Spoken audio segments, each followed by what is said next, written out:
Good afternoon, guys. Welcome to another episode of the Angry Astronaut. Decided to get rid of the sunglasses for this particular episode because I'm getting pretty damn serious about this issue. And for those of you who looked at the thumbnail, you can probably guess that even though I kind of got a little less angry lately because of all of the exciting things that have been happening in the world of spaceflight, especially with Artemis and everything here in Europe, well, that's done because during the entire time that I've been here in the UK, there has been a powerful environmental activist movement, radicals, whatever you want to call them, that have been really causing a lot of problems. Some of you may have heard about all this. They've been vandalizing Van Gogh paintings, gluing themselves to roads, blocking the M25, etc., in order to draw attention to their cause. And one of these organizations has decided to focus on Spaceport Cornwall because, frankly, they are against anything that produces any greenhouse gases. Full stop. That's it, regardless of what kind of benefit this may bring to the human species. And it's time to put an end to this. And I'd ask all of you to share as much of this as you possibly can because it's important that we debunk all of this nonsense. Because although rockets certainly produce something in the way of greenhouse gases, it is insignificant compared to the benefit they bring to the human race. And we're going to find out all the details right now. Hello, YouTube. I'm the Angry Astronaut coming to you from Spaceport Cornwall, standing right in front of Cosmic Girl and Launcher 1. And this is...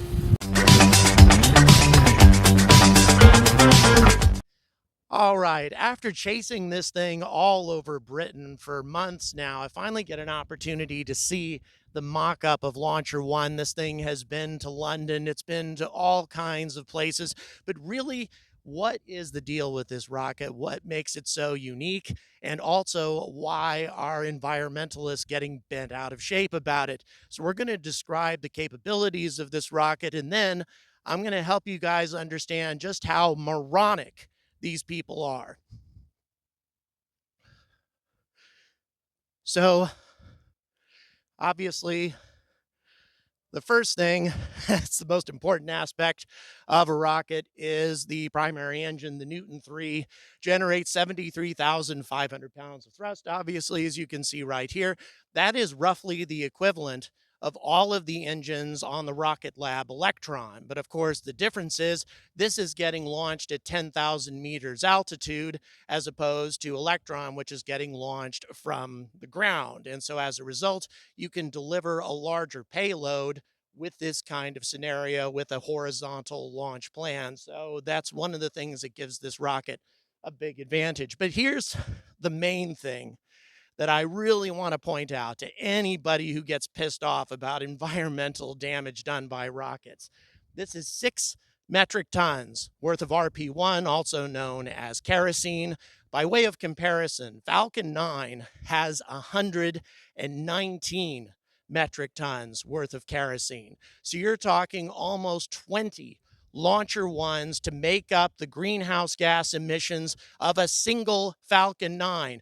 And also, it's important to point out that all of the rockets across the planet combined generate 0.0000000, 6 zeros, and then 59% of the greenhouse gases on the planet. Even if we launched 1,000 times as many rockets as we currently do now, it would still comprise a fraction of 1% of the greenhouse gases produced by our civilization. It's absurd to protest this sort of thing and a waste of time. So obviously, we have liquid oxygen, roughly a 2-to-1 ratio of oxidizer to propellant, which is very typical for most rockets, except for liquid hydrogen and oxygen. That tends to be a ratio the other way around, more hydrogen than oxygen. And then we have the Newton 4 up here in the second stage, which provides only about 5,000 pounds of thrust. But once you're in suborbital space, you don't need a whole lot of thrust to get your payload further up into orbit. Now, in the future, Virgin Orbit is going to add a third stage onto this, and they're also going to make the first stage reusable with parafoil recovery. So the third stage is going to have next generation propulsion on it. We're talking ion engines. It's very exciting, the kind of innovation that Virgin Orbit is embracing, and that kind of innovation and technology is taking place right here in Cornwall. This is something to get excited about, not something to be all rabble rousing about. And I'm hoping to convey this to as many people as I can while I'm still here. Okay, so we have an opportunity to talk to yet another one of the fantastic staff here at Spaceport Cornwall. You'd be so kind as to introduce yourself to the viewers. Yeah, absolutely. So my name is Lauren Llewellyn. I'm a sustainability intern here at Spaceport Cornwall. I've just finished my law and business degree at the University of Exeter, and within my business degree, I really had a change of heart. Seeing what's going on at Spaceport Cornwall, seeing what's going on with spaceflight, what's going on with satellites, seeing what they can really do for our planet, really changed my heart and has really made me want to do something more with my life. Well, so tell me a little bit. I mean, obviously, I started off this video talking about environmental issues and the opposition that we're seeing here in Cornwall from activists and such. And apparently, you're encountering some of this personally as well. Can you tell us a little bit more about how the culture is with your colleagues and maybe some of the misunderstandings about spaceflight? Absolutely. Within my university, there are a lot of supporters. There are a lot of people that understand what we're doing and support what we're doing. But there are some people who don't really want to know. They don't want to be educated. They don't want to understand. All they really see is negativity. They want to backlash against us. But what we're trying to do is really promote the difference. We want to change the narrative. We want to show people that this is for good. Space can be for good. And satellite use, satellite data application within Cornwall, within the UK, is so important to fight against climate change. And yeah, I mean, that's something that I think everybody needs to understand. Everyone here at this spaceport, including myself, actually, are deeply concerned about the environment, deeply concerned about pollution and all the problems that our technology bring to this planet.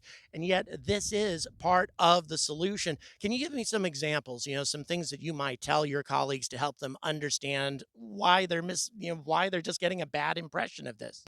Another satellite application, for example, KernoSat-1, which we're going to be launching next year. Its applications are massive.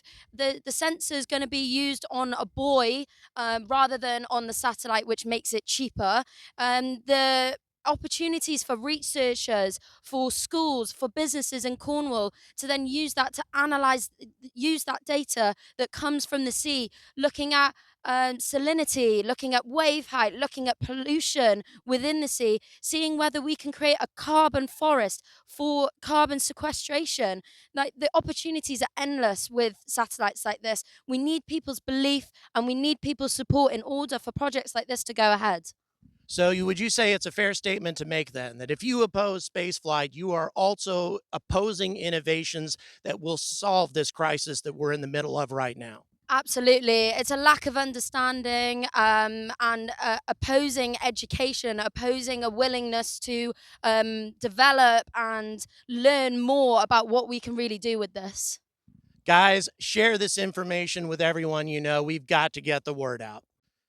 So the launch is coming up real soon, as all of you know. It's kind of been delayed because of some lack of coordination between the parties involved. Virgin Orbit, being an American company, put things off because of Thanksgiving. Commitments were made to the people involved to make sure that they could go home to celebrate Thanksgiving.